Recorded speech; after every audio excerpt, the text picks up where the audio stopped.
Apple iOS 18.1 developer বেটা release করেছে। iOS 18 release করার 2 দিনের মাথায় অ্যাপেল iOS 18.1 বেটা রিলিজ করলো। যদিও iOS 18.1 বেটা এটা 4 চলতেছে শুধুমাত্র আইফোন 15 প্রো এবং 15 প্রো ম্যাক্স ডিভাইসের জন্য, বাট অন্যান্য ডিভাইসে শুধুমাত্র iOS 18.1 ডেভেলপার বেটা 1 শো হবে। এবং এই আপডেট করার মাধ্যমে অ্যাপেল বেশ বড় একটি ফিচার নিয়ে আসছে, যার জন্য অনেকেই অপেক্ষায় ছিলেন। বিশেষ করে এই ফিচারটা আমাদের কম বেশি সকলেরই ইউজফুল একটি ফিচার হতে যাচ্ছে, যার জন্য অনেকে অপেক্ষা ছিলেন, যে ফিচারটি আমরা iOS 18-এ দেখতে পাইনি। একটা যে চেঞ্জ আপনি দেখতে পাবেন সেটা হচ্ছে কন্ট্রোল সেন্টারে কানেক্টিভিটির যে ফিচার রয়েছে এটাকে সম্পূর্ণ রিডিজাইন করা হয়েছে। নতুনভাবে এখানে স্কোয়ার শেপ দেওয়া হয়েছে, দেখতে একটা ব্যতিক্রম লুক দেওয়া হয়েছে। এখন আপনারাই বলেন এটা ভালো না আগের যেটা iOS 18-এ যেটা প্রথম ছিল সেটা ভালো? কমেন্টে অবশ্যই শেয়ার করবেন। এখান থেকেও কিন্তু আপনি চাইলে টাচ করে সবকিছু কন্ট্রোল করতে পারবেন। সেই সাথে এখান থেকেও কিন্তু আপনার ওয়াইফাই যে সকল সার্চ করার পর যে সকল লিস্ট আসে সেগুলোও দেখতে পাবেন, ব্লুটুথও দেখতে পাবেন। মানে মোট কথা হচ্ছে আপনি এখান থেকে টোটাল সেটিং এর বিষয়টা অ্যাক্সেস করতে পারবেন। শুধুমাত্র কন্ট্রোল সেন্টারের এটাকে রিডিজাইন করা হয়েছে। এবং যেই ফিচারটার কথা বলছিলাম যার জন্য অনেকেই অপেক্ষায় ছিলেন সেটা হচ্ছে কল রেকর্ডিং। হ্যাঁ, কল রেকর্ডিং ফিচারটা এখন সকল ডিভাইসেই সাপোর্ট করছে। iOS 18 যে সকল ডিভাইসে আপনি আপডেট করতে পারবেন সব ডিভাইসেই আপনি কল রেকর্ড করতে পারবেন। এজন্য আপনি সেটিংস থেকে অ্যাপস অপশনে যাবেন। এরপর আপনি একবার নিচের দিকে যে অ্যাপস অপশন থেকে আপনার এখানে যে ফোন অপশন রয়েছে ফোন অপশনে যাবেন। এরপর একটু নিচের দিকে গেলে এখানে দেখেন নতুন একটি অপশন পাবেন সেটিং এর, যার নাম হচ্ছে কল রেকর্ডিং। যদি আপনি এখান থেকে কল রেকর্ডিং অন করে নেন তাহলেই আপনি কল রেকর্ড করতে পারবেন। তো অ্যাট ফার্স্ট সেটিং এ গিয়ে এটা যদি অফ করা থাকে তাহলে আপনি এটা অন করে নেবেন। অন করে নেওয়ার পর আপনি যদি এখন কাউকে কল দেন সেটা আপনি রেকর্ড করতে পারবেন। কিভাবে করবেন চলুন সেটা দেখি। ধরেন আমি যে কোনো একটা নাম্বারে, এখানে আমি 1 to 1 দিচ্ছি, আপনি যে কোনো নাম্বারে কল দিবেন। কল দেওয়ার পর উপর দিকে বাম পাশে দেখেন এরকম একটি অপশন দেখা যাবে, জাস্ট এই অপশনে ক্লিক করবেন। ক্লিক করে দেওয়ার পর এরকম ভাবে দেখতে পাবেন যে কয়েক সেকেন্ডের ভিতরে আপনার কলটা রেকর্ড হওয়া শুরু হবে এবং দেখতে পাচ্ছেন কল রেকর্ড হচ্ছে এখানে। এবং এখানে আপনি টাইমস দেখতে পাবেন যে কত সেকেন্ড কত মিনিট রেকর্ড হচ্ছে। এখন আপনি যতক্ষণ কথা বলবেন এটা রেকর্ড হতে থাকবে। যখন কলটি কেটে দিবেন এই রেকর্ডটা অটোমেটিক আপনার নোটস অ্যাপে সেভ হয়ে যাবে। এবং চলুন সেটা যদি আমরা শুনতে চাই বা দেখতে চাই কিভাবে দেখব। এট ফার্স্ট এখানে যে আপনার নোটস অ্যাপ রয়েছে এই নোটস অ্যাপে আপনাকে আসতে হবে।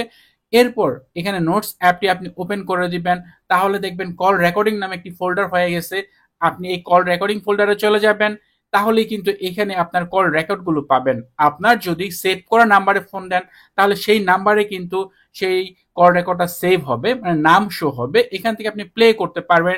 চাইলে আপনি যদি আপনার সেই কথাগুলো ইংরেজিতে কথা বলেন তাহলে ট্রান্সক্রিপশন করতে পারবেন।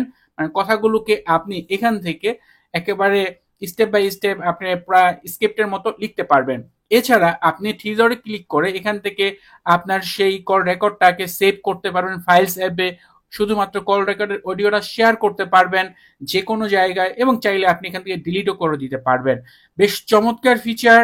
এবং এই ক্ষেত্রে সবচেয়ে খুশির বিষয় হচ্ছে যে কোনো আইফোন, যে আইফোনে iOS 17 সাপোর্ট করে সেই আইফোনে iOS 18ও সাপোর্ট করে এবং iOS 18 চালিত সব ডিভাইসে আপনি কল রেকর্ড করতে পারবেন।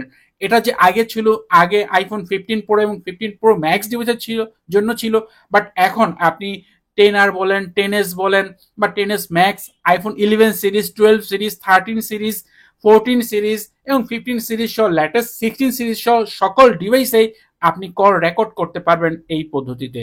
এতক্ষণে নিশ্চয়ই কল রেকর্ড করার কথা শুনে আপনার iOS 18.1 বেটা ভার্সনে আপডেট করতে ইচ্ছে করছে। যদি আপনি আপডেট করতে চান এই মুহূর্তে তাহলে আপনি সেটিংস থেকে জেনারেল অপশনে যাবেন, এরপর সফটওয়্যার আপডেটে যাবেন।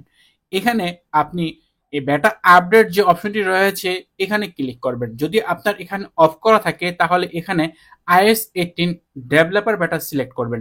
সিলেক্ট করার পর যখন আপনি ব্যাক করবেন তখনই কিন্তু আপনি iOS 18.1 বেটা ভার্সনটি পেয়ে যাবেন। এরপর আপনি আপডেট করার পর আপনার ফোনে কল রেকর্ড সাপোর্ট করবে, আপনি কল রেকর্ড করতে পারবেন, এরপর সেগুলো আপনার বিভিন্ন প্রয়োজনে ব্যবহার করতে পারবেন। বেশ চমৎকার ফিচার।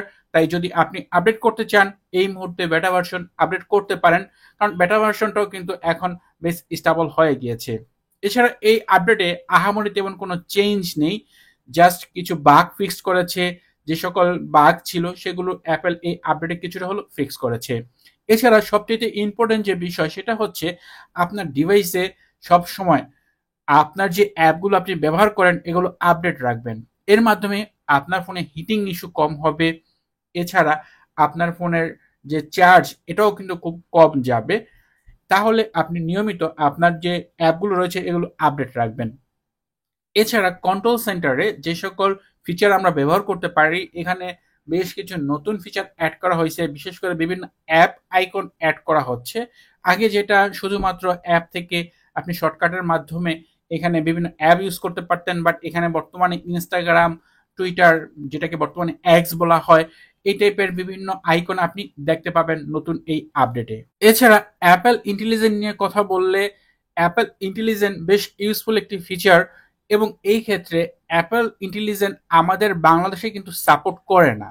আপনি যদি এটা ব্যবহার করতে চান তাহলে বাংলাদেশে করতে পারবেন। সেই ক্ষেত্রে এখানে যে ল্যাঙ্গুয়েজ অপশন রয়েছে এখান থেকে ভাষা প্লাস কিবোর্ড সেটা ইউনাইটেড স্টেট সিলেক্ট করতে হবে, তারপরে কিন্তু আপনি আপনার ডিভাইসে সিরি, লেটেস্ট সিরি বা অ্যাপেল ইন্টেলিজেন্ট ব্যবহার করতে পারবেন।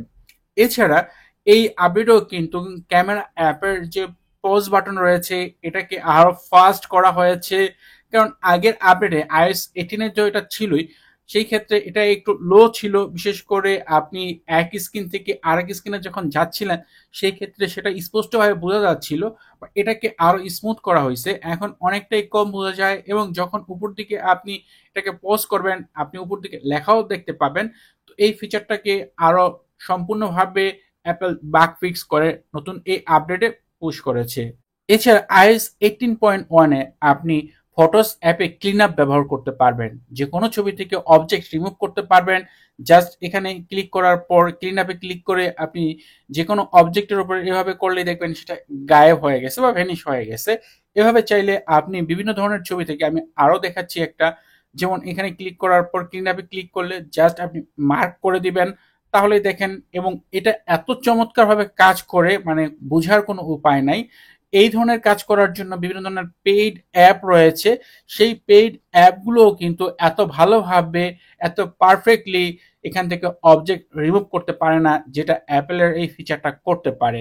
বেশ ইউজফুল একটি ফিচার। এটা আইফোন 15 প্রোতে সাপোর্ট করছে। আপনার ডিভাইসে এটা সাপোর্ট করছে কিনা সেটা অবশ্যই কমেন্টে শেয়ার করবেন। এছাড়া ছোটখাটো বেশ চেঞ্জ নিয়ে আসছে অ্যাপেল এই আপডেটে, সে বিষয়ে আর না যাচ্ছি, কেননা ওগুলো শুধু শুধু। এরপর যে মোস্ট ইম্পর্টেন্ট যে বিষয় সেটা হচ্ছে পারফরমেন্স। অলরেডি কিন্তু আমি পারফরমেন্স গিকবেঞ্চ অ্যাপে চেক করেছি। এখানে সিঙ্গেল কোর স্কোর হচ্ছে 2129, এবং এখানে মাল্টি কোর স্কোর হচ্ছে 5783, এবং সেম ভাবে যদি জিপিইউ রেজাল্ট দেখি এখানে মেটাল কোর স্কোর হচ্ছে 21322। নর্মালি এটার যে পারফরমেন্স এখানে দেখাচ্ছে সেটা হচ্ছে iOS 18 এর তুলনায় এখানে পারফরমেন্স কিছুটা হলেও লো দেখাচ্ছে।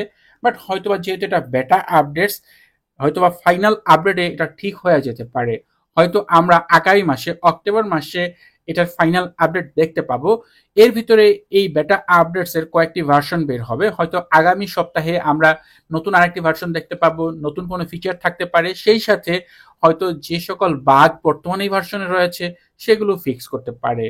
তো মোটামুটি iOS 18.1 ডেভেলপার বেটাতে এই ছিল লেটেস্ট আপডেট। এছাড়া iOS 18 এর যে সকল ফিচার আপনি পাচ্ছেন সেগুলো তো পাবেনই, সেই সাথে এই ভিডিওতে যে বিষয়গুলো শেয়ার করলাম এগুলো নতুন করে আপনি দেখতে পাবেন।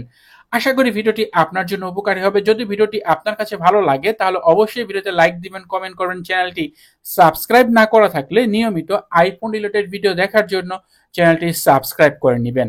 কথা হবে পরের ভিডিওতে। সে পর্যন্ত ভালো থাকুন, সুস্থ থাকুন। আল্লাহ হাফেজ।